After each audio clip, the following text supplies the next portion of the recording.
বিসমিল্লাহির রহমানির রহিম।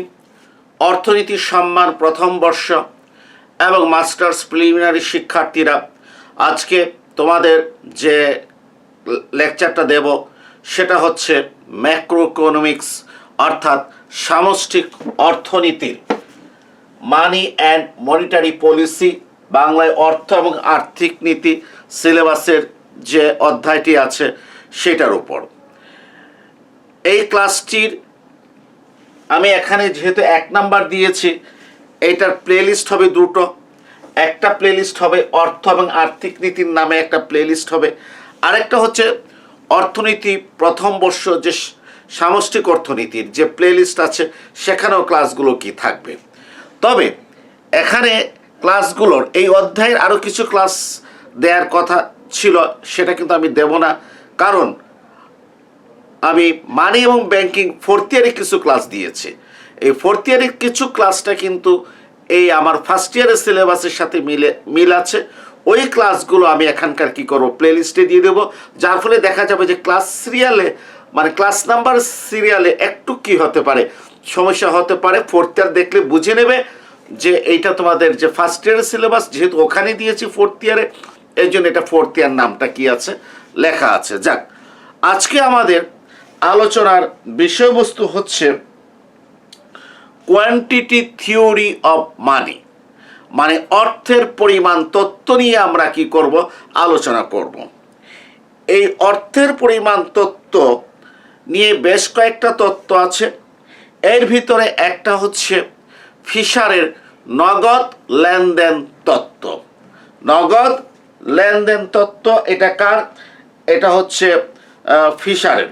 আমরা বলি এটাকে cash transaction theory, cash transaction theory. আরেকটা হচ্ছে নগদ মজুদ তত্ত্ব, ব্যালেন্স তত্ত্ব, এটা ক্যাশ ব্যালেন্স থিওরি।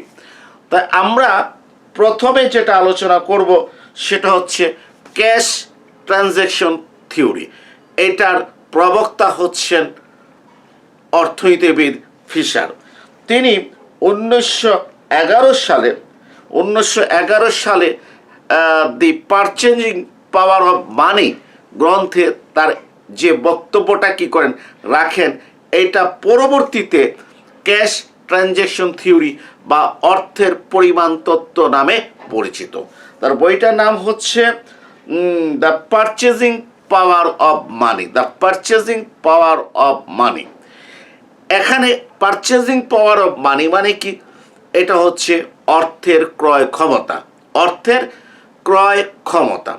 আমাদের এই অর্থের পরিমাণ তত্ত্বের আলোচ্য বিষয়ে কি রয়েছে? 1 নাম্বার যেটা রয়েছে সেটা হচ্ছে অর্থের ক্রয় ক্ষমতা নিয়ে আলোচনা হয়েছে। 2 নাম্বার পয়েন্ট হচ্ছে অর্থের মূল্য।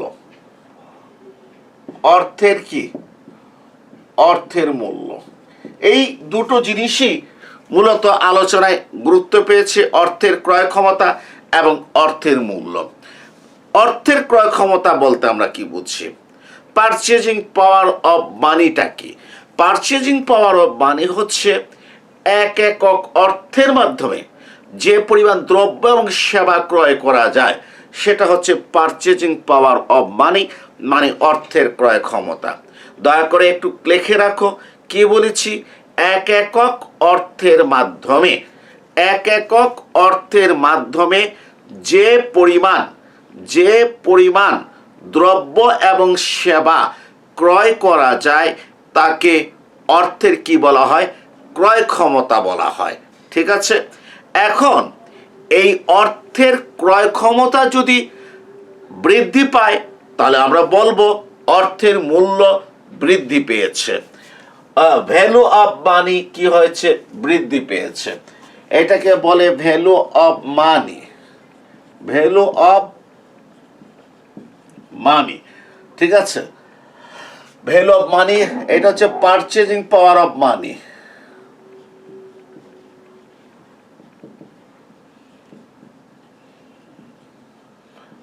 পারচেজিং পাওয়ার অফ মানে অর্থের ক্রয় ক্ষমতা।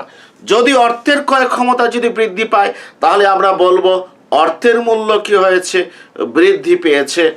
আর যদি অর্থের ক্রয় ক্ষমতা যদি কি হয়, হ্রাস পায়, অর্থের ক্রয় ক্ষমতা যদি হ্রাস পায়, আমরা বলবো অর্থের মূল্য কি হয়েছে, হ্রাস পেয়েছে। তাহলে আগে আমরা বোঝার চেষ্টা করি অর্থের ক্রয় ক্ষমতা কি।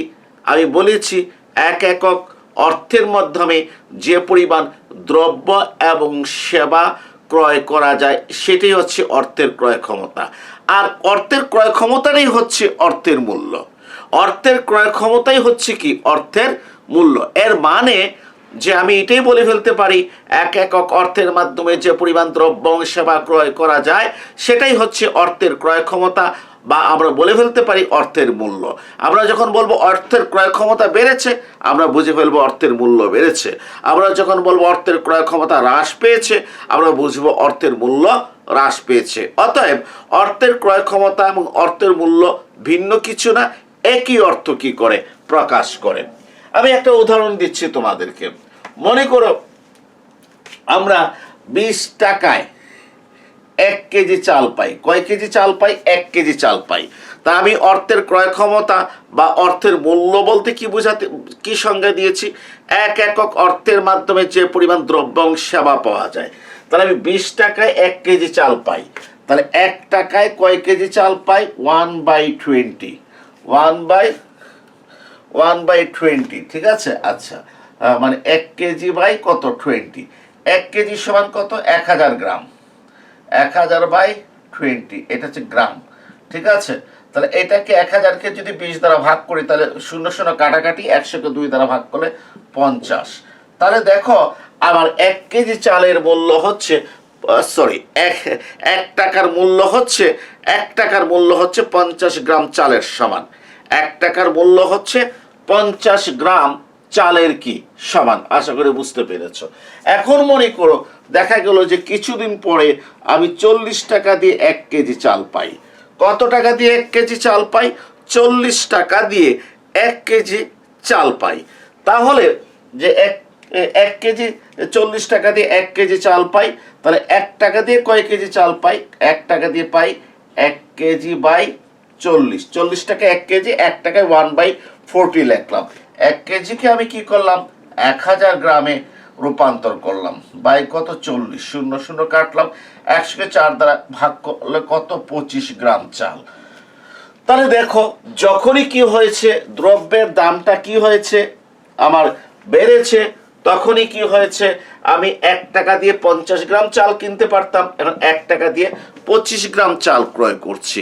আমার অর্থের মূল্য বা অর্থের ক্রয় ক্ষমতা হ্রাস পেয়েছে। প্রিয় শিক্ষার্থীরা ভালো করে লক্ষ্য করো, যখনই দাম 20 টাকা হতে 40 টাকা হয়েছে, আমার অর্থের ক্রয় ক্ষমতা বা অর্থের মূল্য কি হয়েছে? হ্রাস পেয়েছে। কারণ তুমি নিজেই দেখো, আগে 20 টাকা দিয়ে 1 কেজি চাল ক্রয় করতে, তাহলে 1 টাকা দিয়ে তুমি ক্রয় করতে কত? 1 কেজি বাই 20। 1 কেজি মানে কি 1000 গ্রাম বাই কত? 20 সমান 50 গ্রাম কি চাল। এখন 40 টাকা দিয়ে 1 কেজি চাল কিনছো, তাহলে 1 টাকা দিয়ে কিনছো কত তুমি? 25 গ্রাম চাল, মানে আগের চেয়ে অর্ধেক হয়ে গেল। তাহলে দেখো তো, দাম স্তর দ্বিগুণ হলে অর্থের মূল্য কি হয়ে গেছে? অর্ধেক হয়ে যায়। দাম স্তর যদি কি হয়ে যায়? দ্বিগুণ হয়ে যায়, তাহলে অর্থের মূল্য কি হয়ে যায়? অর্ধেক হয়ে যায়। আমি কি দেখেছি? আমার দাম স্তর দ্বিগুণ হয়েছে, 50 গ্রামের জায়গায় 25 গ্রাম, অর্ধেক হয়ে গেছে। অর্থের ক্রয় ক্ষমতা বা অর্থের মূল্য কি হয়েছে? অর্ধেক হয়ে গেছে। তাহলে আমরা কি জানলাম? আমরা কি বুঝলাম? একটু দয়া করে খাতায় লিখে রাখো যে অর্থের মূল্যের সম্পর্কটা হচ্ছে কার সাথে? দাম স্তরের সাথে। দাম স্তর যদি বৃদ্ধি পায়, অর্থের মূল্য বা ক্রয় ক্ষমতা হ্রাস পায়। দাম স্তর যদি বৃদ্ধি পায়, অর্থের মূল্য বা ক্রয় ক্ষমতা কি হ্রাস পায়। আমি প্রমাণ দেখিয়েছি অর্থের মূল্য বা পরিমাণ হ্রাস পেয়েছে। তাহলে ভ্যালু অফ মানিটা আমি কিভাবে বের করব? আমি ভ্যালু অফ মানি বের করব। দেখো তো, এই 20টা কি কত দ্বারা ভাগ করেছো? 20 দ্বারা। কত দ্বারা ভাগ করেছো? 40 দ্বারা। এই 20 বা 40কে কি দ্বারা প্রকাশ করা হয়? প্রাইস দ্বারা প্রকাশ করা হয়। প্রাইস 20 বা 40 হচ্ছে কত? প্রাইস। তারপর মনে করো এখানে 1 কেজি চাল, অথবা এখানে আমি 1 ইউনিট লিখবো। কারণ যে দাম কি? দাম হচ্ছে এক এককের মূল্য। দাম হচ্ছে কার মূল্য? এক এককের মূল্য। তা আমরা তো চাল কেনার সময় তো আর গ্রাম আমাদের একক হিসেবে কাজ করে না, কাজ করে কি কেজি কাজ করে। তাহলে সেজন্য যে এখানে আমরা কি করেছি, আমরা যখন বলি যে চালের দাম কত, সে বলল চালের দাম হচ্ছে 50 টাকা, তখন কি আমি কি মনে করি যে 1 টন চালের দাম 50 টাকা? জি না, আমি মনে করি 1 কেজি চালের দাম কত, 50 টাকা। এই জন্য আমি এখানে 1 কে পি দ্বারা কি করব, আমি ভাগ করব। আর যদি আমি একক যদি 1 টন ধরি, তখন সেখানে পির মানটাও কিন্তু কি হবে, অনেক বড় হবে। তখন এটা দেখবে পির মান হয়ে গেছে কত, 50,000 টাকা। 1 টন মানে 1000 কেজি, তখন দেখবা ওইটা হয়ে গেছে 50,000 টাকা পির দাম। পির মানটা 50,000 টাকা কি হয়ে যাবে। ঠিক আছে, তা আমার ওই কারেন্টটা চলে গেছে, আইপিএসে চলতেছে, একটা বাল্ব অফ হয়ে গিয়েছে, একটু ভিডিওর আলোটা কমে যাবে, একটু কষ্ট করে কি করবা দেখে নিবে। ঠিক আছে, জি। তাহলে ভ্যালু অফ মানি কি, 1 divided by P, 1 divided by P. কারণ আমি ওই যে 10 টাকা দিয়ে 1 কেজি চাল ক্রয় করছি। আশা করি ভ্যালু অফ মানি বুঝতে পেরেছ। এবং এই দেখো, এই দামটা যদি বাড়ে তাহলে হর বাড়ে, দাম যদি বাড়ে কে বাড়বে, হর বাড়বে। ঠিক আছে, এটা বাড়ছে কে, দাম যদি বাড়ে হর বাড়ে, হর বাড়লেই পুরো মানটা কমে, এই 1/p মানটা কি হবে, কমবে, মানে ভ্যালু অফ মানি কমবে। এই জন্য আমরা পরিষ্কার বলতে পারি প্রাইস বাড়লে ভ্যালু অফ মানি কমে, প্রাইস কমলে ভ্যালু অফ মানি কি বাড়ে। অর্থাৎ দাম স্তরের সাথে ভ্যালু অফ মানি, অর্থের মূল্য বা পারচেজিং পাওয়ার অফ মানি, অর্থের ক্রয় ক্ষমতার বিপরীত সম্পর্ক। একটি কমলে আরেকটি বাড়ে, একটি বাড়লে আরেকটি কি কমে। তো প্রিয় শিক্ষার্থীরা, তোমরা এই উদাহরণটা কিন্তু মাথার ভিতরে রাখবে, এই উদাহরণটা মাথার ভিতরে রাখবে। আর নিজেরা একটু চিন্তা করো তো, যে আমাদের অর্থের মূল্যটা দিন দিন বৃদ্ধি পাচ্ছে না হ্রাস পাচ্ছে? আমাদের অর্থের মূল্যটা কিন্তু দিন দিন হ্রাস পাচ্ছে। কেন হ্রাস পাচ্ছে বলতে পারবা? কারণ দিন দিন আমাদের দাম স্তর কি হচ্ছে, বৃদ্ধি পাচ্ছে, দাম স্তর বৃদ্ধি পাচ্ছে। তো দিন দিন যখন দাম স্তর বৃদ্ধি পায়, তখন প্রতি 1 টাকার মূল্য কি হয়ে যাচ্ছে, কমে যাচ্ছে। প্রতি 1 টাকার মূল্য কি হয়ে যাচ্ছে, কমে যাচ্ছে। যেমন মনে করো, এই যে আমাকে দেখছো, আমি যখন মনে করো যখন স্কুলের ছাত্র ছিলাম, স্টুডেন্ট যখন ছিলাম, ছোট ক্লাসে যখন ছিলাম, হ্যাঁ, তখন যদি 10 পয়সা যদি নিয়ে যেতাম, তোমরা কি 10 পয়সা দেখেছো? আমার মনে হয় অনেকের দেখার কি সুযোগ হয় নাই। ঠিক আছে, 10 পয়সা যদি স্কুলে যদি কি করতাম, নিয়ে যেতাম, সেদিন তো আমি খুব হিরো ছিলাম। কারণ 10 পয়সায় অত্যন্ত ভালো মালাই আইসক্রিম মিলতো, অত্যন্ত ভালো মানের আইসক্রিম মিলতো। কত পয়সায়? 10 পয়সায় মিলতো। আর 5 পয়সায় আরেকটা আইসক্রিম মিলতো, ওইটারও মান কিন্তু ভালো ছিল, ওইটাও খুব ভালো মানের আইসক্রিম ছিল, নারকেল কি থাকতো, লাগানো থাকতো, ওইটার দাম ছিল কত, 5 পয়সা। আর 10 পয়সা যেটা ছিল সেটা উন্নত মানের ছিল। তা এখন মনে করো 10 পয়সা নিয়ে গেলাম স্কুল, কি হলো, টিফিন হয়েছে। হ্যাঁ, আমি বিএফ শাহিনের স্টুডেন্ট ছিলাম যশোরের। ঠিক আছে, যদিও সিলেট গভর্নমেন্ট স্কুল থেকে এসএসসি পাস করেছি, কিন্তু একটা সময় আমার বিএফ শাহিন যশোরে কি হয়েছে, সময়টা কেটেছিল। হ্যাঁ, ওখানকার স্টুডেন্ট ছিলাম। তো ওই 10 পয়সা দিয়ে খুব সুন্দর করে কি করতাম, আইসক্রিমটা খেতাম, সবাইকে দেখে দেখে খেতাম। দেখো কত দাম দিয়ে আমি কি করছি, আমি খাচ্ছি। ঠিক আছে, আর যদি 25 পয়সা যদি পেতাম, তাহলে তো অনেক ব্যাপার, যে জিলাপি খাওয়ার সুযোগ হয়ে যেত। তারপর একটা গেজা বলতাম, বুঝছো, ওইটা খাওয়ারও কি হইতো, সুযোগ হইতো। তারপর আইসক্রিমও খাওয়ারও কি হইতো, সুযোগ হইতো। অনেকগুলো জিনিস কি করতাম, খেয়ে ফেলতাম। ঠিক আছে, আচ্ছা, এখন আজকে যদি মনে করো তুমি যদি এই 10 পয়সা যদি কোথাও পাও, আর একজন ভিক্ষুককে যদি এই 10 পয়সা যদি দেও, তাহলে সে কিন্তু তোমাকে ভালো করে 2 কথা 4 কথা 10 কথা সে কি করবে, শুনিয়ে দেবে। 10 পয়সা কেন, 2 টাকা দিলেও তোমাকে এখন কথা কি করবে, শুনিয়ে দেবে। হয়তো প্রয়োজন হলে সে কি করতে পারে, এমনও হতে পারে ওই ভিক্ষুক বেচারা তোমাকে কি করতে পারে, 5 টাকা দিতে পারে। তুমি তাকে 2 টাকা দিয়েছো, সে তোমাকে কি করতে পারে, 5 টাকা দিতে পারে। বলবে যে এই 5 টাকা নেন, নিয়ে আপনি কি করেন, আপনার সংসার কি করেন চালান, আমাকে ভিক্ষা দেওয়ার আপনার কোনো কি প্রয়োজন নাই।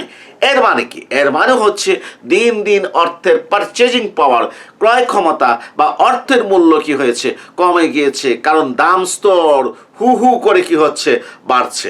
এই দাম স্তর বাড়ার কারণে কি হয়ে যায়, অর্থের ক্রয় ক্ষমতা বা অর্থের মূল্য কমে যায়। একেবারে প্রমাণ সহ তোমাদেরকে দেখালাম যে 20 টাকা যখন 1 কেজি চাল পেতাম 20 টাকায়, তখন 1 টাকায় 50 গ্রাম চাল। আর 40 টাকায় যখন 1 কেজি চাল পেতাম 1 টাকায় 25 গ্রাম চাল, অর্ধেক চাল কি হচ্ছে, পাচ্ছি। ফলে কি হচ্ছে, আমার অর্থের ক্রয় ক্ষমতা বা অর্থের মূল্য কি হয়েছে, হ্রাস পেয়েছে। এখন আসো আমরা আসল কথায় আসি। আমাদের ফিশারের তত্ত্বের নামটা কি বলেছিলাম, transaction theory of money, transaction theory of money বা cash transaction theory. Cash transaction কি থিওরি, নগদ লেনদেন তত্ত্ব নামে পরিচিত। এই নগদ লেনদেন তত্ত্বের মূল বক্তব্যটা কি? নগদ লেনদেন তত্ত্বের মূল বক্তব্য হচ্ছে, আমি একটু লিখছি, দেখো।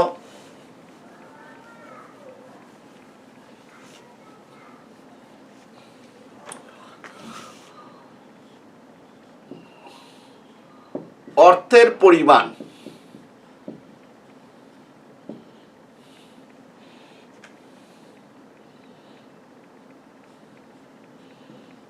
যে হারে বাড়ে, অর্থের পরিমাণ যে হারে বাড়ে, দাম স্তর ঠিক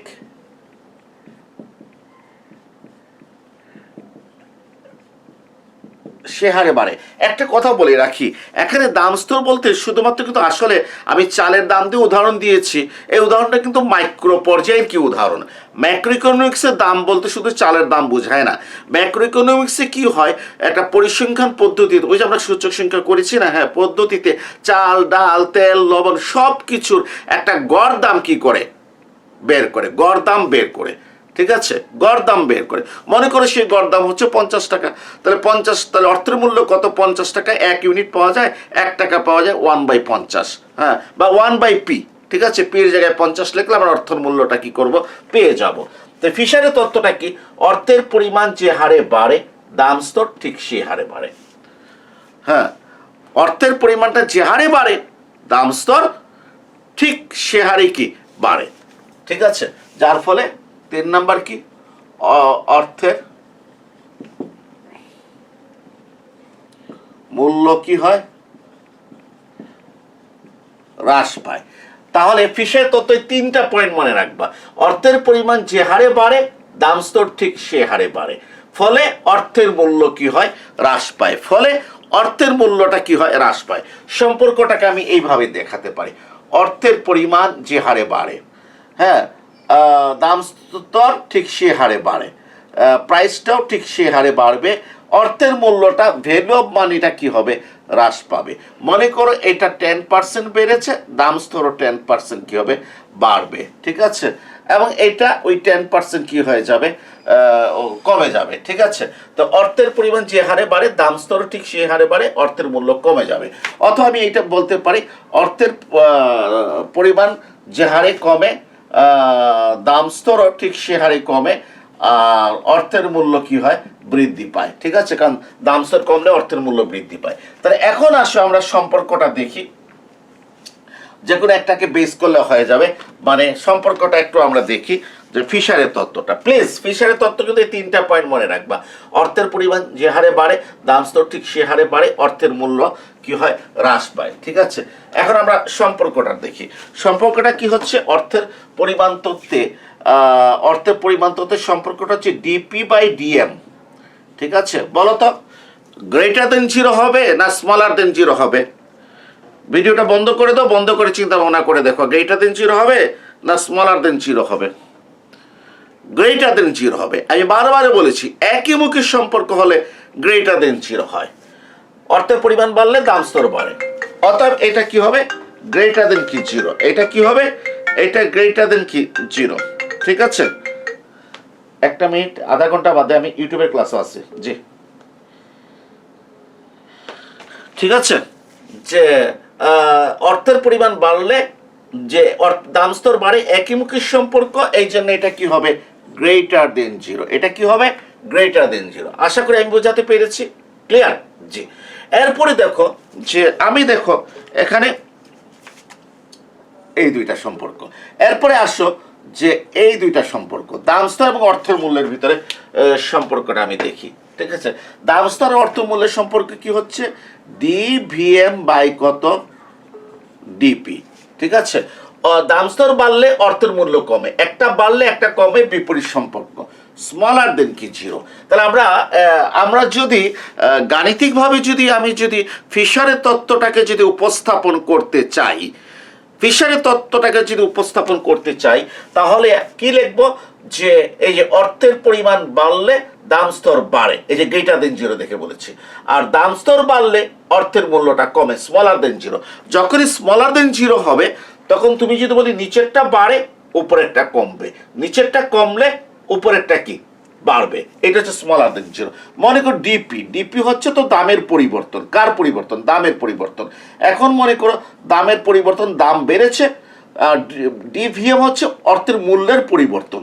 তাহলে এটা বেড়েছে, এটা কমেছে, প্লাসে মাইনাসে মাইনাস, স্মলার দেন জিরো। অথবা এটা কমেছে, অর্থের মূল্য কি হয়েছে, বেড়েছে, মাইনাসে প্লাসে মাইনাস, তাও কি স্মলার দেন কি জিরো। আশা করি বুঝতে পেরেছ। তাহলে আমরা ফিশারের তত্ত্বটাকে কিভাবে প্রকাশ করতে পারি, অর্থের পরিমাণ বাড়লে দাম স্তর বাড়ে, মানে DP by DM greater than zero, এবং দাম স্তর বাড়লে অর্থের মূল্য কমে, অর্থাৎ বিপরীত সম্পর্ক, স্মলার দেন জিরো। আচ্ছা, এই সম্পর্কটাকে পরিমাণ করার জন্য ফিশার একটা সমীকরণ দিয়েছেন। এটা তার বিখ্যাত সমীকরণ নামে কি পরিচিত। এই সমীকরণটা ফিশারের সমীকরণ নামে পরিচিত। পরীক্ষাতে আসে অর্থের লেনদেন তত্ত্বটি আলোচনা করো, বা ফিশারের সমীকরণটি কি আলোচনা করো। VI ভেরি ভেরি ইম্পর্টেন্ট একটা কি প্রশ্ন, খুবই গুরুত্বপূর্ণ একটা প্রশ্ন, ঠিক আছে? তাহলে এই জিনিসটা প্রমাণের জন্য ফিশার কি করেছেন, একটা সমীকরণ দিয়েছেন, এবং তিনি দেখিয়েছেন যে অর্থের যোগান এবং চাহিদার সমতার মাধ্যমে অর্থের মূল্য নির্ধারিত হয়। অর্থের যোগান এবং চাহিদার সমতার মাধ্যমে অর্থের মূল্য নির্ধারিত হয়, এবং এই অর্থের মূল্য মানে দাম স্তর নির্ধারিত হয়। আগে দাম স্তর নির্ধারিত হয়, তারপরে অর্থের মূল্যটা কি হয়, নির্ধারিত হয়। তবে এই মূল্য নির্ধারণের ক্ষেত্রে তিনি অর্থের যোগানকে গুরুত্ব দিয়েছেন, অর্থের চাহিদাকে গুরুত্ব দেন নাই। উনি জাস্ট বলেছেন অর্থ হচ্ছে বিনিময়ের মাধ্যম হিসাবে কাজ করে, অর্থ বিনিময়ের মাধ্যম হিসাবে কাজ করে, কিন্তু অর্থ যে সঞ্চয়ের বাহন হিসাবে কাজ করতে পারে, ঠিক আছে, অর্থের মাধ্যমে যে ঋণ পরিশোধ করা কি যায়, এই সমস্ত দিকগুলো বিবেচনা আনা হয় নাই। শুধুমাত্র যে আর ফিশার বলেছেন, মানে ক্লাসিক্যাল অর্থনীতিবিদ হিসাবে উনি পরিচিত, উনি বলেছেন অর্থ বিনিময়ের মাধ্যম হিসাবে কি করে, কাজ করে, ঠিক আছে? এবং এক্ষেত্রে অর্থের পণ্যের মূল্য নির্ধারণের ক্ষেত্রে অর্থের পরিমাণকে উনি গুরুত্ব দিয়েছেন, মানে অর্থের যোগানের মাধ্যমে মূল্য নির্ধারিত হয়, আর মানে মূল্য বলতে পণ্যের মূল্য নির্ধারিত হয়, দ্রব্য সেবার মূল্য নির্ধারিত হয়, আর সেই দ্রব্য সেবার মূল্যের মাধ্যমে আমরা অর্থের মূল্যটা কি করতে পারি, জানতে পারি। আসো আমি এখন ফিশারের সমীকরণটা কি করবো, আমি আলোচনা করব, ঠিক আছে? ফিশারের সমীকরণ যা আমি আলোচনা করতে হলে কিছু জিনিস আমাকে বুঝতে হবে। এম প্রতীকটাকে এম দ্বারা তিনি অর্থের পরিমাণ বুঝিয়েছেন, অর্থের কি বুঝিয়েছেন, পরিমাণ বুঝিয়েছেন এম দ্বারা, অর্থের পরিমাণ। হ্যাঁ, মানে অর্থনীতিতে কি পরিমাণ অর্থ আছে, এটা হচ্ছে অর্থের পরিমাণ। অর্থনীতিতে কি পরিমাণ অর্থ আছে, মনে করো অর্থনীতিতে 5 টাকার নোট আছে কয়টা, 3টা, মোট 15 টাকা। 10 টাকার নোট আছে কয়টা, 2টা, মোট কত, 20 টাকা। 100 টাকার নোট আছে মনে করো 5টা, কি করি এগুলা, মনে করো 500 টাকা। 500 টাকার নোট আছে 2টা, মনে করো কথা হচ্ছে 1000 টাকা। আর 1000 টাকার নোট আছে কয়টা, 5টা, টোটাল কত, 5000 টাকা। হ্যাঁ, মনে করো 1 টাকা 2 টাকা, এগুলো অর্থনীতিতে নাই, ঠিক আছে? তাহলে 5000, 1000, 6000, 6500, 520, 535, আবার দেখি 6535, 6535 টাকা। তাহলে অর্থনীতিতে অর্থের পরিমাণ হচ্ছে 6535 টাকা, 6535 টাকা। আশা করি বুঝতে পেরেছো। তাহলে এই এম বলতে কি বোঝানো হয়েছে, অর্থের কি বোঝানো হয়েছে, অর্থের পরিমাণ। আর ভিটা কি, ভিটা হচ্ছে velocity of money, velocity velocity of money. Velocity of মানিকে আমরা বলি অর্থের প্রচলন গতি। ভেলোসিটি অফ মানিকে আমরা কি বলি? ভেলোসিটি অফ মানিকে আমরা বলি অর্থের প্রচলন গতি। ভেলোসিটি অফ মানি বাংলায় বলে অর্থের প্রচলন গতি। অর্থের প্রচলন গতি, ভেলোসিটি অফ মানি। এটা মানে কি? অর্থের প্রচলন গতি। ঠিক আছে। আচ্ছা, আমি এক কাজ করি, এম দ্বারা অর্থের পরিমাণ মনে করে আমাদের অর্থনীতিতে অর্থ আছে 1000 টাকার মতো আছে। ঠিক আছে, আমি এই ভাঙতি এভাবে হিসাবটা না ধরে সহজ অর্থে 1000 ধরলাম। আর ভেলোসিটি মানে হচ্ছে অর্থের প্রচলন গতি। অর্থের প্রচলন গতি বলতে আমরা কি বুঝি? অর্থের প্রচলন গতি অর্থ হচ্ছে, একটু হাত লিখে নাও, একটা নির্দিষ্ট সময়ে অর্থ যে পরিমাণ হাত বদলায়, অর্থ যে কয়বার হাত বদলায় তাকে অর্থের প্রচলন গতি বলে। একটা নির্দিষ্ট সময়ে সেটা কতটুকু সময় এটা কেন্দ্রীয় ব্যাংক কী করবে? হিসাব করবে। 1 সপ্তাহ না 1 মাস এটা কেন্দ্রীয় ব্যাংক কী করবে? হিসেব করবে। একটা নির্দিষ্ট সময়ে যে অর্থ যে কয়বার হাত বদলায় তাকে অর্থের প্রচলন গতি বলে। একটা নির্দিষ্ট সময়ে অর্থ যে কয়বার হাত বদলায় তাকে কি বলে? অর্থের প্রচলন গতি বলে। মনে করে একদিনে, কয়দিনে? একদিনে, 24 ঘন্টায়। ঠিক আছে, আমার কাছে 10 টাকার একটা নোট আছে, ক32 এই 10 টাকার একটা নোট আছে আমার কাছে। ঠিক আছে, এই 10 টাকার নোট দিয়ে আমি কি করলাম? আমি রিক্সা ভাড়া দিলাম। ঠিক আছে, কি দিলাম? রিক্সা ভাড়া। তাহলে এটা মনে কর আমার কাছ থেকে আকমল হোসেন, তাই কার কাছে গেল? যে রিক্সা শ্রমিকের কাছে গেল। হ্যাঁ, এটা রিক্সা শ্রমিকের কাছে গেল। ঠিক আছে, হ্যাঁ, তাহলে কয়বার হাত বদলালো? এখানে একবার হাত বদলালো। ঠিক আছে, রিক্সা শ্রমিক কি করেছে? এই একই নোট, অন্য 10 টাকা না, আমি যে 10 টাকাটা কি করেছি দিয়েছি, ক321, আরো কত 10 টাকা আছে সেটা বলছি না, আমি যে 10 টাকাটা কি করেছি দিয়েছি, এই রিক্সা শ্রমিক কি করেছে? এই 10 টাকা দিয়ে সে 1 কেজি চাল কিনেছে। ঠিক আছে, হ্যাঁ, 1 কেজি কি হয়েছে? চাল। তো এটা কার কাছে গেছে? চাল বিক্রেতার কাছে গেছে। কার কাছে? চাল বিক্রেতার কাছে এই 10 টাকা গিয়েছে। হ্যাঁ, আরো কয়বার হাত বদলালো? একবার হাত বদলালো। ঠিক আছে, আচ্ছা, চাল বিক্রেতা কি করেছে? এই 10 টাকা দিয়ে একটা চিপস কিনছে। তো এটা কার কাছে গেছে? চিপস আলার তার ছেলেমেয়ের জন্য একটা চিপস কিনছে। এটা আরো কয়বার হাত বদলালো? একবার হাত বদলালো। তাহলে দেখা গেল যে এই ক321 এই নোটটা কয়বার হাত বদলিয়েছে? 3 বার হাত বদলিয়েছে। এর মানে এই 10 টাকার নোট কত টাকার কাজ করেছে? 3 বার। এই 10 টাকার নোট কত টাকার কাজ করেছে? 30 টাকার কাজ করেছে। 30 টাকার কাজ করেছে। 30 টাকার কাজ করেছে। আশা করি বুঝতে পেরেছো। ঠিক আছে, এখন মনে করো যে এই ক321 কয়বার হাত বদলিয়েছে? 3 বার হাত বদলিয়েছে। ঠিক আছে, আরেকটা 10 টাকার নোট মনে করো 4 বার হাত বদলিয়েছে। আরেকটা 10 টাকার নোট মনে কত? 2 বার হাত বদলিয়েছে। ঠিক আছে, এভাবে যে অর্থনীতিতে যতগুলো 10 টাকার নোট আছে প্রত্যেকগুলো কি হয়? হাত বদলায়। 20 টাকার নোটও হাত বদলায়। ঠিক আছে, তবে মনে রাখবে যে ছোট নোটগুলো হাত বদলায় বেশি, বড় নোটগুলো হাত বদলায় কম। একটা 10 টাকার নোট যতবার হাত বদলাবে, 1000 টাকার নোট তার চেয়ে কম বার হাত বদলাবে। হয়তো দিনে একবার সে কি হয়েছে? হাত বদল হয়েছে। ঠিক আছে, 10 টাকার নোট 5 বার হাত বদল হয়েছে, কিন্তু 1000 টাকার নোট 1 বার বা 2 বার কি হয়েছে? হাত বদল হয়েছে। ঠিক আছে, ঠিক আছে, এই হাত বদলটাকে বলা হয় অর্থের প্রচলন গতি। তাহলে এখন দেখো 10 টাকার নোট 3 বার হাত বদল হয়েছে, তাহলে 10 টাকা কত টাকার কাজ করেছে? 30 টাকার কাজ করেছে। ঠিক আছে, এই জন্য বলা হয় অর্থের যোগান পেতে হলে এম কে ভি দ্বারা গুণ করতে হবে। এম কে কি দ্বারা গুণ করতে হবে? ভি দ্বারা। এম ভি হচ্ছে অর্থের যোগান। অর্থের পরিমাণকে অর্থের প্রচলন গতি দ্বারা গুণ করলে কি পাওয়া যাবে? অর্থের কি পাওয়া যাবে? যোগান পাওয়া যাবে। এই এমবিটা হচ্ছে কার? এই এমবিটা হচ্ছে কার? অর্থের যোগান। অর্থের যোগান, এটা হচ্ছে মানি সাপ্লাই।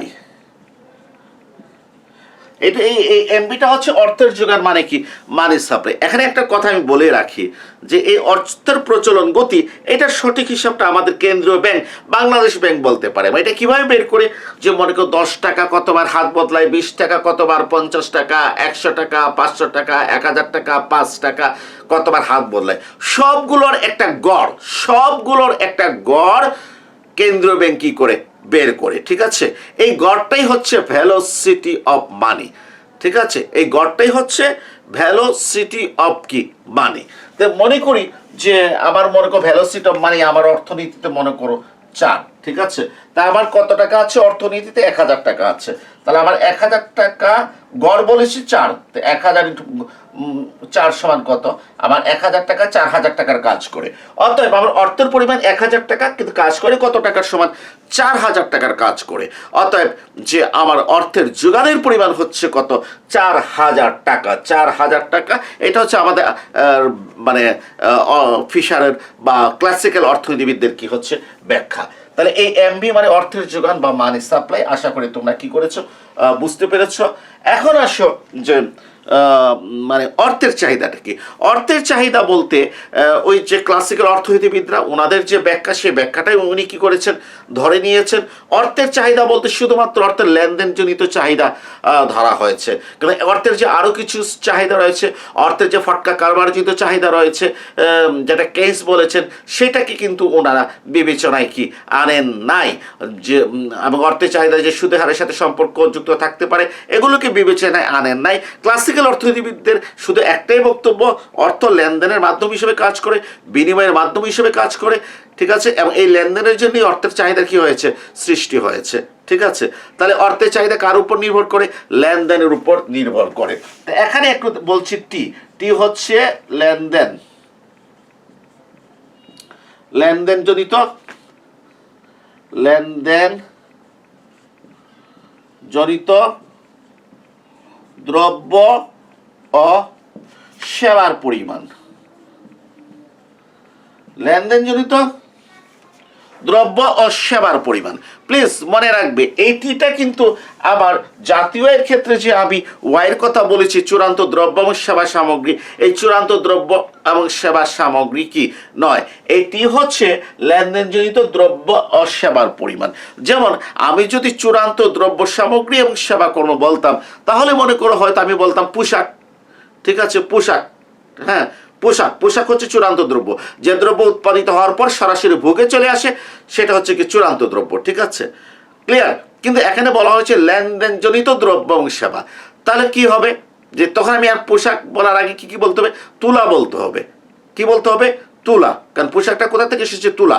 তাও তুলার থেকে তুলার থেকে এসেছে কি? সুতা। সুতা স্পিনিং মিলে, স্পিনিং মিল থেকে টেক্সটাইল মিলে কি হয়েছে? কাপড়, ঠিক আছে? টেক্সটাইল মিল থেকে তৈরি পোশাক শিল্প কি নিয়েছে? কাপড় নিয়ে পোশাক তৈরি করেছে। তাহলে অর্থনীতিতে তুলার লেনদেন হয়েছে, অর্থনীতিতে সুতার লেনদেন হয়েছে, অর্থনীতিতে কাপড়ের লেনদেন হয়েছে, অর্থনীতিতে তৈরি পোশাকের কি হয়েছে? লেনদেন হয়েছে। এই সবগুলো কি হবে? টির ভিতরে আসবে। আমি যদি জাতীয় আয়ের যদি ওয়াইটা বলতাম, তাহলে কিন্তু সেটা চূড়ান্ত দ্রব্য সামগ্রী বোঝাতো, তখন শুধুমাত্র পোশাক বোঝাতো।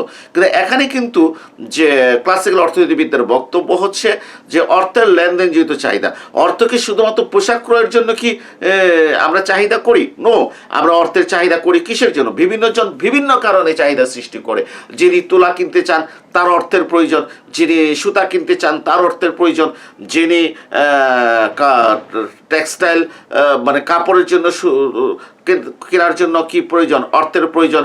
আবার আমি মনে করি তৈরি পোশাক কেনার জন্য আমারও অর্থের কি প্রয়োজন। অতএব যে এখানে অর্থের চাহিদা নির্ধারণ করতে গিয়ে চূড়ান্ত দ্রব্য না, লেনদেনজনিত দ্রব্য এবং সেবা কি করতে হবে? বিবেচনা করতে হবে। এই পার্থক্যগুলো কিন্তু আমাদেরকে বুঝতে হবে। তা না হলে কি হয় যে আমরা ভাইবা বোর্ডে কি করে যাই, যে জিজ্ঞেস করা হয় আচ্ছা ওই ফিশারের টি কি? স্যার টি হচ্ছে লেনদেনজনিত দ্রব্য এবং সেবা। আচ্ছা জাতীয় আয়ে যে আমরা যে দ্রব্য এবং সেবার যে বাজার মূল্য বলেছি, ওয়াইকে যে ওয়াই দ্বারা প্রকাশ করেছি, এই ওয়াই আর টির ভিতরে একটু পার্থক্য একটু উদাহরণ হিসেবে ব্যাখ্যা করো। শেষ, আমাদের কাজ কি শেষ। এই জন্য বলি সাজেশন না, 2টা আর 3টা প্রশ্ন পড়ে macroeconomics microeconomics pass করবেন না, পরে কিন্তু সার্টিফিকেট ঠিকই পাবেন, পরে চোখ থেকে পানি ঝরবে, ঠিক আছে? এই জন্য সতর্ক। ছাত্র জীবনেই আমাদেরকে কি হতে হবে? সতর্ক হতে হবে। এই ছাত্র জীবনেই আমাদেরকে কি হতে হবে? সতর্ক হতে হবে, ঠিক আছে? তাহলে এই পেয়ে গেলাম কি আমি মানে টি হচ্ছে লেনদেনজনিত দ্রব্য এবং সেবার কি পরিমাণ, ঠিক আছে? টি। আর পি হচ্ছে কি? দাম স্তর। পি হচ্ছে দাম স্তর, ঠিক আছে? প্রাইস, প্রাইস, ঠিক আছে। আচ্ছা, তো এখন কি, এখন এখন তোমরা একটু লক্ষ্য করো, আমি যখন এই টিআরপি যখন পিআরটি যখন কি করব, গুণ দেব, কি গুণ দেবো, পিআরটি পিআরটি যখন আমি কি করব, গুণ দেবো, তখন এটা কি হবে যে মানে দাম সরি লেনদেনজনিত পরিমাণকে দাম স্তর দ্বারা গুণ করেছি, এটা হচ্ছে আমার অর্থের চাহিদা। অর্থের চাহিদা, যেমন আমি একটা উদাহরণ দিই। মনে করো যে আমার অর্থনীতিতে 500 ইউনিট দ্রব্য আছে লেনদেনের জন্য। কত ইউনিট দ্রব্য? 500 ইউনিট দ্রব্য হচ্ছে লেনদেনের জন্য। আর অর্থনীতির গড় দাম স্তর মানে ম্যাক্রো লেভেলের দাম স্তর হচ্ছে মনে করো 4 টাকা। ম্যাক্রো লেভেলের দাম স্তর কত? গড় দাম স্তর 4 টাকা। তাহলে 500 ইউনিট দ্রব্য লেনদেনের জন্য কত টাকা দরকার? আমার 2000 টাকা দরকার। 504 গুণ দিলে কত? 2000 টাকা দরকার। অর্থাৎ আমার কত দরকার? এই লেনদেনের জন্য 2000 টাকা দরকার। আমার অর্থের চাহিদা কত? 2000 টাকা। আশা করি বুঝতে পেরেছো। কারণ আমি অর্থটার প্রয়োজন কিসের জন্য? অর্থের প্রয়োজন হচ্ছে আমার লেনদেনজনিত কি চাহিদা। লেনদেনের জন্য আমার কিসের প্রয়োজন? অর্থের প্রয়োজন, ঠিক আছে। আমার 500 ইউনিট দ্রব্য আছে, আমার দাম স্তর হচ্ছে 4 টাকা। 500 ইউনিট দ্রব্য লেনদেনজনিত দ্রব্যের জন্য আমার অর্থের প্রয়োজন 2000 টাকা। অর্থের চাহিদা হচ্ছে 2000। এই জন্য আমরা বলেছি যে পিটি হচ্ছে অর্থের চাহিদা। প্রিয় শিক্ষার্থীরা, আমরা খুব ভালো করেই জানি যে ভারসাম্য কখন নির্ধারিত হয়? বাজারে যখন চাহিদা এবং যোগান যখন কি হয়, সমান হয়। চাহিদা এবং যোগান, চাহিদা এবং যোগান হতে পারে এই কলমের চাহিদার কলমের যোগান যখন সমান হবে, তখন কলমের ভারসাম্য দাম পাওয়া যাবে। চিনির চাহিদা এবং চিনির যোগান যখন সমান হবে, চিনির ভারসাম্য দাম আর পরিমাণ কি পাওয়া যাবে। ঠিক একইভাবে অর্থবাজারে ভারসাম্য হবে তখনই যখন অর্থের চাহিদা অর্থের যোগান সমান হবে। মানি সাপ্লাই আর মানি ডিমান্ড যখন কি হবে, সমান হবে, তখনই অর্থবাজারে ভারসাম্য অর্জিত হবে। আমি জানি আমার অর্থবাজারে অর্থের যোগান বা মানি সাপ্লাই হচ্ছে কত? এমভি, ঠিক আছে। আর আমার মানি ডিমান্ডটা কত হয়েছে? পিটি। মানি ডিমান্ডটা হচ্ছে কত? পিটি। और আমি লিখতে পারি পিটি ইকুয়াল টু কত? এমভি। পিটি কে আগে লিখলাম, এমভিটাকে কি লিখলাম? পরে লিখলাম। সুতরাং টি ইকুয়াল টু কত? ভুল করেছি। পি ইকুয়াল টু কত? এমভি বাই এমবি বাই কত? টি ডট ডট কয় নাম্বার? 1 নাম্বার। দেখো যে অর্থের যোগান অর্থের চাহিদা সমান হতে হবে, মানে এমবি ইকুয়াল টু পিটি হতে হবে। পিটি কে আগে আনলাম, এমবি কে ডানে নিলাম। পুরোটা চেঞ্জ করলে চিহ্নের কোনো পরিবর্তন হয় না। পির মানটা বের করতে হলে টিটা সমান চিহ্ন ডানে গেলে এমবি নিচে বসবে। আমরা জানি ইনটু হিসেবে থাকলে সাইড চেঞ্জ করলে কোথায় বসে? হ্যাঁ, নিচে বসে, ঠিক আছে। তাহলে এখন আসো আমরা একটু কিছু ব্যাখ্যা করি। হ্যাঁ, একটু দেখো মজার জিনিসটা দেখো, যে মনে করো একটা অর্থনীতিতে এম হচ্ছে কত? 1000। হ্যাঁ, অর্থের পরিমাণ কত? 1000, যেটার অ্যাকচুয়াল পরিমাণটা কত সেটা কেন্দ্রীয় ব্যাংক বলতে পারবে। আর মনে করো ভ্যালুসিটি অফ মানি হচ্ছে কত? 5, ঠিক আছে। আর লেনদেনজনিত দ্রব্য এবং সেবার পরিমাণ টি ইকুয়াল টু মনে করো 200। কত? 200, ঠিক আছে। তো এক্ষেত্রে আমাদের প্রাইস লেভেলটা কত হবে? প্রাইস লেভেলটা হচ্ছে আবার 1 নং অনুযায়ী এমভি বাই কত? টি সমান কত? এম কত? 1000 ইন্টু ভি কত? 5, টি কত? 200। 1010 2 10 কত? 5 সমান কত? 25। অর্থাৎ প্রাইস লেভেলটা কত হচ্ছে?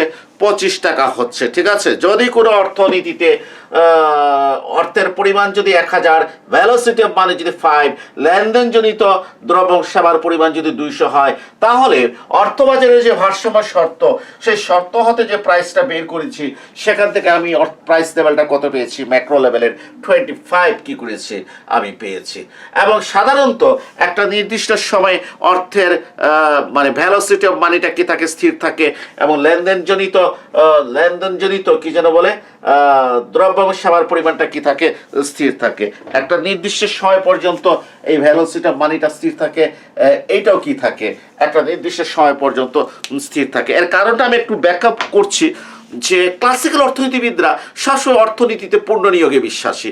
ওনারা বলেন অর্থনীতিতে সরকারের ভূমিকার কোনো কি প্রয়োজন নাই, সবাই মুনাফার উদ্দেশ্যে কি করে মানে কাজকর্ম করে। আর মুনাফার উদ্দেশ্যে যখন সবাই যখন কাজকর্ম করে, হ্যাঁ, তখন অর্থনীতিতে যত যত বেকার লোক থাকবে, তখন শ্রমের মজুরি কি থাকবে, কম থাকবে। এই শ্রমিকদের কাজে লাগিয়ে তারা উৎপাদন কি করবে, বাড়াবে, তাদের মুনাফার পরিমাণ বাড়াবে, এবং একসময় পুরো শ্রমিকদের কি হয়ে যাবে, কর্মসংস্থান হয়ে যাবে, অর্থনীতিতে পূর্ণ নিয়োগ অর্জিত হবে। আর অর্থনীতিতে যদি পূর্ণ নিয়োগ যদি অর্জিত হয়, তাহলে তো দ্রব্য ও সেবার যে পরিমাণ 200 ইউনিট, এইটা তো আর বাড়ার কথা না। কারণ দ্রব্য ও সেবার পরিমাণ লেনদেনজনিত যেটা আমরা বলি, সেটা যদি বাড়াতে হলে আবার অর্থনীতিতে বেকারত্ব থাকতে হবে। সেই বেকার শ্রমিকদের যখন আমি নিয়োগ যখন দেব, তখন আমার উৎপাদন বাড়বে, এর মানে আমার লেনদেনজনিত দ্রব্যেরও কি হবে, পরিমাণ কি হবে, বাড়বে, ঠিক কিনা? কিন্তু অর্থনীতিতে যদি পূর্ণ নিয়োগ যদি অর্জিত হয়, তাহলে কিন্তু আবার লেনদেনজনিত দ্রব্য এবং সেবার পরিমাণ যেটা অর্থনীতি ছিল সেটা বাড়বে না, সেটা কনস্ট্যান্ট থাকবে। আর ভেলোসিটি অফ মানি, এটা কিন্তু এক একক অর্থ কি পরিমাণ হাত বদলায়, এইটা একটা অর্থনীতির যে আর্থিক ব্যবস্থাপনার উপর কি করে, নির্ভর করে। যেমন বেতন দেওয়ার পদ্ধতি, ঠিক আছে, বেতন দেওয়ার পদ্ধতি, এই বেতনটা সাপ্তাহিক হবে না মাসিক হবে। যেমন ইংল্যান্ডে সাপ্তাহিক পদ্ধতিতে বেতন দেয়, মজুরি দেয়, আর আমাদের বাংলাদেশে কিন্তু মাসিক পদ্ধতিতে কি করে বেতন বা কি করে মজুরি দেয়, ঠিক আছে। তারপরে মনে করো যে অর্থ, মনে করো যে আমরা কি পরিমাণ কি হারে ব্যয় করি, কি পরিমাণ সঞ্চয় করি, আমাদের মনস্তত্ত্ব, আমাদের সামাজিক প্রথা, ঠিক আছে, ইত্যাদির উপর কি করে নির্ভর করে। অনেক সময় দেখা যায় যে আমাদের দেশে দেখা যায় যে আমরা অর্থ না দিয়েও কোনো ধান বা চাল দিয়ে কি করি, দ্রব্য ক্রয় করে ফেলি, ঠিক আছে। যার ফলে দেখা যাচ্ছে যে এখানে অর্থের কি হচ্ছে, ভ্যালুসিটি অফ মানি কি হয়ে যাচ্ছে, কমে যাচ্ছে। এই বিভিন্ন উপাদান দ্বারা কি হয়, এই ভ্যালুসিটি অফ মানিটা কি হয়, নির্ধারিত হয়। আবার একটা নির্দিষ্ট সময়ে মানুষের এই সমস্ত উপাদানগুলো, অর্থনৈতিক কাঠামো, ব্যবস্থাপনা, মানুষের দৃষ্টিভঙ্গি, চিন্তা ভাবনা, সামাজিক অবস্থা ইত্যাদি কি থাকে, কনস্ট্যান্ট থাকে। সো ভ্যালুসিটি অফ মানিটা কি থাকে, কনস্ট্যান্ট থাকে, ঠিক আছে। ভ্যালুসিটি অফ মানিটা কনস্ট্যান্ট থাকে। এখন মনে করো যে সেন্ট্রাল ব্যাংক কি করলো, অর্থের পরিমাণ দ্বিগুণ করে দিল, অর্থের পরিমাণ দ্বিগুণ করে দিল, 2000 করে দিল। এটা তো 5 কনস্ট্যান্ট, টি ইকুয়াল টু কত, 200 কনস্ট্যান্ট। আর সেন্ট্রাল ব্যাংক কি করলো, অর্থের পরিমাণ দ্বিগুণ করে দিল। সেটা দ্বিগুণ করার বিভিন্ন পদ্ধতি আছে। নোট ছাপিয়েও দ্বিগুণ করতে পারে, ব্যাংকিং চ্যানেলের মাধ্যমে কি করতে পারে, অর্থের পরিমাণ কি করতে পারে, বাড়াতে পারে। এখন আমার প্রাইস লেভেলটা কত, প্রাইস লেভেলটা হচ্ছে MV divided by T equal to, এখন কিন্তু এই এম এর জায়গায় কত বসবে, 2000 বসবে, ইন্টু ভ্যালোসিটি অফ মানি 5, টি হচ্ছে কত, টির মানটা কত, আবার তো 200, এই এখানে 5 বসাবো, 0 0, ঠিক আছে, 2 10, 5 10 কত, 50। এখন আমার প্রাইসটা কত, 50। প্রিয় শিক্ষার্থীরা, যেই কি হয়েছে, আমরা কি দেখলাম যে অর্থের পরিমাণ 1000 থেকে 2000 দ্বিগুণ হয়েছে, আবার প্রাইসও কি হয়েছে, দ্বিগুণ হয়েছে। অর্থাৎ আমাদের ফিশারের তত্ত্ব অনুযায়ী অর্থের পরিমাণ দ্বিগুণ হলে দাম স্তর কি হচ্ছে, দ্বিগুণ হচ্ছে। দাম স্তর দ্বিগুণ হচ্ছে। এক্ষেত্রে আমাদের ভ্যালু অফ মানিটা দেখো, ভ্যালু অফ মানি 1/p, ঠিক আছে। আগে ছিল কত, 1/25, 1/25 মানে কি, দশমিক 04, দশমিক কত, 04, 1.10 যাবে না, 0, হ্যাঁ, 0.04। এরপরে আবার ভ্যালু অফ মানিটা কত হয়েছে দেখো, 1 কত পি, 1 কত, 50, 0.02, ঠিক আছে। আবার তারিখে আগে 0.04 ছিল, এখন 0.02 হয়েছে। এর মানে কি হয়েছে, আমার অর্ধেক হয়ে গেছে। আমার ভ্যালু অফ মানিটা কি হয়ে গেছে, অর্ধেক হয়ে গেছে। আমি একটু এখন ইদানিং হিসাব নিকাশে ভুল করে ফেলি। হ্যাঁ, 0.04 ঠিকই লিখেছি। হ্যাঁ, তাহলে দেখো যে আমার যখন অর্থের পরিমাণ 1000 ছিল, দাম ছিল 25, ভ্যালু অফ মানি ছিল 0.04। আবার যখন অর্থের পরিমাণ দ্বিগুণ হয়ে গেল, আবার দাম স্তর হয়ে গেল 50, কি হয়ে গেল, দ্বিগুণ হয়ে গেল। দাম স্তর দ্বিগুণ হওয়ার কারণে আবার ভ্যালু অফ মানি হচ্ছে কত, 0.02 হচ্ছে 0.04 এর কি, অর্ধেক। মানে অর্থের মূল্য কি হয়ে গেছে, অর্ধেক হয়ে গেছে। এবং আমরা আসলে বাস্তব অর্থনীতিতে দেখি যে আমাদের অর্থের পরিমাণটা দিন দিন অর্থনীতিতে বাড়ছে, ঠিক আছে, অর্থনীতি বাড়ছে এবং দেখা যাচ্ছে যে আমাদের কি হচ্ছে যে দামস্তর বাড়ছে, দামস্তর বাড়ার কারণে আমাদের অর্থের মূল্যটা কি হয়ে যাচ্ছে, কমে যাচ্ছে। হ্যাঁ, এটা না হতে পারে যে অর্থের পরিমাণ মনে করো দ্বিগুণ হওয়ার কারণে দামস্তর দ্বিগুণ হয়ে গেছে, হয়তো দ্বিগুণ না হতে পারে, একটু কম হতে পারে, কারণ অন্যান্য উপাদানের কারণে দামস্তর যে পরিমাণ বাড়ার কথা সেই পরিমাণ কি বাড়ে নাই, কিন্তু দামস্তর বাড়ে এবং অর্থের মূল্যটা কি কমে। প্রিয় শিক্ষার্থীরা, এখানে কিন্তু সমীকরণটা দেখিয়েছি MB = PT। হ্যাঁ, এবং এখানে অর্থের যোগান বলতে কিন্তু আমরা শুধুমাত্র আমাদের সেন্ট্রাল ব্যাংক যে অর্থের যোগান দেয় সেটাকে আলোচনা করেছি। কিন্তু মনে রাখবে, সেন্ট্রাল ব্যাংক ছাড়াও সেন্ট্রাল ব্যাংক ছাড়াও কি হতে পারে, যে অর্থের কি হতে পারে, যোগান হতে পারে। সেটা মনে করে আমাদের বাণিজ্যিক ব্যাংকগুলো বিভিন্ন চেক, তারপরে হচ্ছে ডিডি, পে অর্ডার ইউজ করে না। হ্যাঁ, এগুলো তো অর্থের কি হয়, যোগান হিসাবে কাজ করে। ঠিক আছে, সেক্ষেত্রে কিন্তু সেক্ষেত্রে আমাদের এই ফিশারের সমীকরণটা হবে এরকম, যে MV প্লাস M'(V') = PT। এখানে M' হচ্ছে ব্যাংক সিস্টেম মুদ্রা আর V' হচ্ছে ব্যাংক সিস্টেম মুদ্রার প্রচলন গতি। অর্থাৎ এর আগে শুধু আমি কেন্দ্রীয় ব্যাংকের নোটগুলোকে হিসাবে এনেছি, কিন্তু আসলে কিন্তু যে আমরা জানি বাণিজ্যিক ব্যাংক যে ডিডি, পে অর্ডার, চেক যেগুলো ইস্যু করে, এগুলোও কিন্তু লেনদেনের মাধ্যম হিসেবে কাজ করে, এগুলোও অর্থ হিসাবে কাজ করে এবং এগুলোরও কিন্তু একটা প্রচলন গতি কি রয়েছে। অর্থাৎ তাদের পরিমাণকে তাদের প্রচলন গতি দ্বারা গুণ করলে আমরা কি পাবো, অর্থের যোগান পাবো। সুতরাং অর্থের যোগানটা তখন কিন্তু আর শুধুমাত্র MB হবে না, এটার সাথে M'(V') কি হবে, যোগ হবে। কিন্তু এতে কোনো অসুবিধা নাই। এতে মনে করো দেখো PT = কত, MB প্লাস কত M'(V'), সুতরাং P = কত, MB প্লাস M'(V') কত T। ঠিক আছে, ডট ডট। হ্যাঁ, এখানেও যদি মনে করো তুমি এই T কনস্ট্যান্ট, T কনস্ট্যান্ট, তারপর ভেলোসিটি অফ মানি কি কনস্ট্যান্ট, V' কি, এটাও ভেলোসিটি অফ মানি কনস্ট্যান্ট। শুধু M আর M' দ্বিগুণ করো, বুঝছো? যে কোনো একটা উদাহরণ নাও। হ্যাঁ, মনে করো এটা 200, এটা 5, এটা 2, এটা মনে করো তুমি নিলা 2000, এটা নিলা 500, নিয়ে দাম স্তর বের করবা। এরপর এটা কনস্ট্যান্ট রেখে এটাকে 4000 করে, এটাকে 1000 করো, এটাকে দ্বিগুণ করো, দেখবা দাম স্তর কি হয়ে গেছে, দ্বিগুণ হয়ে গেছে। একই রেজাল্ট কি পাওয়া যাবে। প্রিয় শিক্ষার্থীরা, এটা কয় নাম্বার ক্লাস দিয়েছি? 1 নাম্বার ক্লাস। 2 নাম্বার ক্লাসে ফিশারের তত্ত্বটা কিন্তু আমি কি করব, চিত্রের মাধ্যমে দেখাবো। আমি কিন্তু মোটামুটি তোমাদেরকে সমীকরণের মাধ্যমে কি করেছি, ব্যাখ্যা করেছি। নেক্সট ক্লাসে আমি কি করব, চিত্রের মাধ্যমে কি করব, আমি ব্যাখ্যা করব। আর ক্লাসগুলো একটা অনুরোধ করব, যদি ভালো লাগে যদি একটু কি করবা, শেয়ার করবা।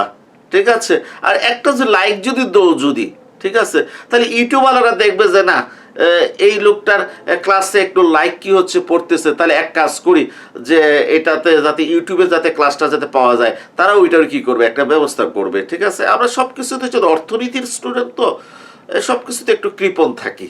সবাইকে ধন্যবাদ জানিয়ে আজকের ক্লাসে এখানে কি করছি, শেষ করছি। তোমরা সবাই ভালো থাকো, ভালো করে প্রিপারেশন নাও।